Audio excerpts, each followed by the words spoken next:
Welcome to Track Tested Motorsports. My name is Jag. And I'm Boris. And if you're new to the channel, we're all about getting the everyday driver to the track, whether it's your own or you rent one. And please support the channel by subscribing. Boris, this is not a Porsche. We've done 7 Porsches. What is this? This is a Corvette, a General Motors product. GM. So what is this, the latest? Yes. And it's the C8, I believe, right? The 8th C8, generation? The 8th generation, correct. So what makes this unique from the previous 7 before?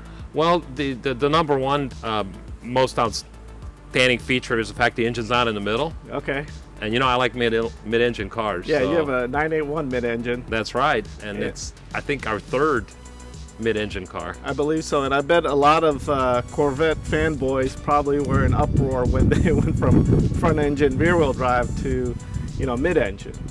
Well, I had a Corvette. I had a 2009 C6. Okay. Which was front-engine, rear transaxle. And how does that compare to this one? Oh, I always thought, if one of these days General Motors moves that engine to the middle, then this is really going to be something, and it's turned out to be that way. Now I'm going to ask you a comparison since you love mid-engine cars. How does this compare to the mid-engine cars you've driven before in the 981 that you own? Yeah, well, so this first of all has significantly more power. This is a V8, right? It's a V8, pushrod V8, 495 horsepower, because this has the Z51 package, so it has a little more power.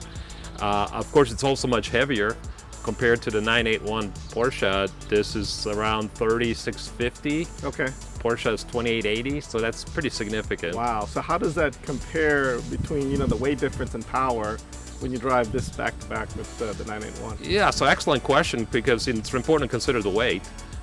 So the increase in power definitely compensates for the weight when it comes to acceleration. 0 to 60 on the SCAR Jag is under 3 seconds. Wow, that's hard to believe. Yeah, so that's really supercar category, and this is not even the top iteration. The Z06 is around the corner. However, that extra weight, several hundred pounds, you can definitely feel it. Craig did bring this car to Autobahn, so I had an opportunity to drive it on the track, and he did as well. And the car is great when you're driving it 6, 7, 8 tenths, and you start pushing it a bit, get past 8 tenths, and you really feel the weight. Okay. Turning into the corners, it tends to understeer. Some of that can be cured with alignment changes. And I think Corvette or GM probably engineered the understeer because they're most likely gonna spin this car and do multiple rotations. So if you haven't seen Boris catch his spin in his mid-engine, I think he spins about 3 or 4 times, but you can see how quickly it gets away from you. Yeah, so this one would be difficult to get to spin because it would understeer first. And as I just said, you can correct that. So if you're going to be tracking a C8, but be sure to get the at least the front camber change. And the owner's guide actually covers that, which is pretty cool. Oh wow! So the other place where I saw a deficiency because of the weight was in the braking. The brakes are not quite. I mean, they're perfect for street use. More than enough stopping power. But if you're going to be bringing it out to the track, you'll notice that. As you start putting some laps and some heat into the brakes, they'll start to fade. The brakes, I have a friend that lives in Pennsylvania, his name's Joe, and he's upgraded his brakes, just a different compound. Okay. And he said that was immense. Difference. Yeah. And he drives his pretty fast and pretty often on the track. He also changed the tires, stick-here compound tires. I believe these are Michelin Super Sports, and Jag, you're familiar with those. They're great tires for all-around use, but for track it would probably be better to use something like Pilot Sport Cups if you're going to stick with Michelin. So I would at minimum change the brake pads and the tires. Now I noticed there are 20s in the rears and 19s in the front. What's the benefit of a different setup? Yeah, and Porsche did the same thing with the new 911, the 992. Yep. They have an inch bigger diameter. So the bigger diameter gives you more contact, just like increased width. So because of the torque, this is about 470 foot-pounds of torque.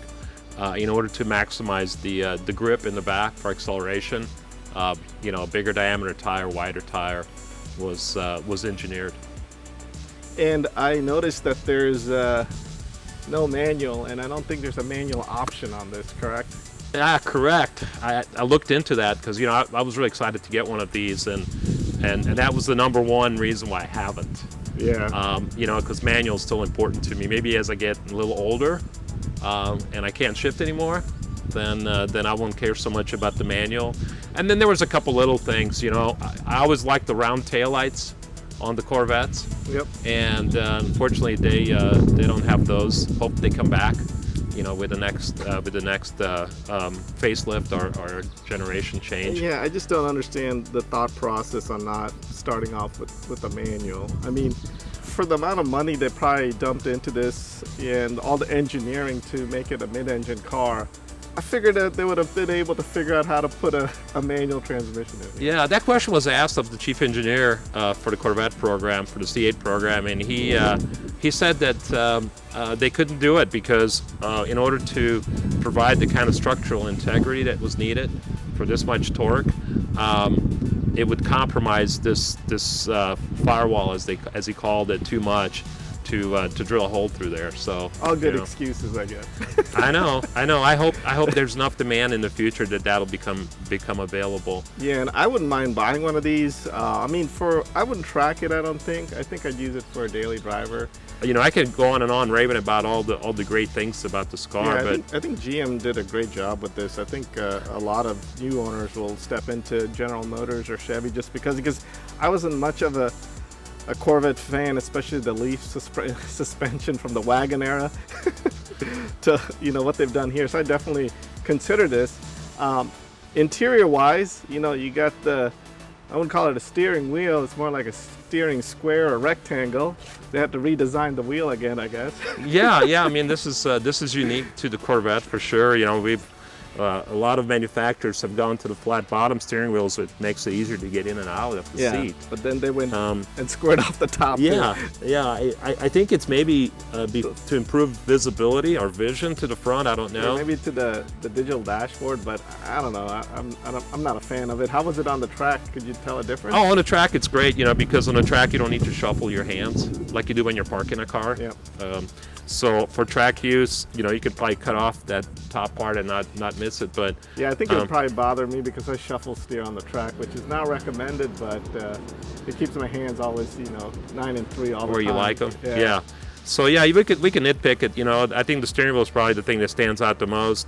My wife, on the way here, she pointed out that she didn't like this panel here and all the little buttons. I think if it was just me, I think I would enjoy the cockpit, the layout. But if you're sharing this with someone, if they feel like they're a little bit isolated from you. That's what she said, yeah. I did like the buttons and the fact that I didn't have to touch the screen, I know, to change the temperature. So that's a positive. And the seats are these option seats or part of the Z51? Craig, the owner, he said that this is a 3LT package, which I think is a top level seat. Okay. I think seats are fantastic. They give you plenty of bolstering. It's adjustable, lumbar support. Huge improvement over that 2009 C6 that I owned, which had those soft, mushy seats that didn't hold you in place at all. So. Overall, fantastic value. Beautiful C8. I love the color combination, the white and the red. I'm a fan of red as always. With that, my name is Jag. And I'm Boris. And we'll catch you next time. Thank you for watching.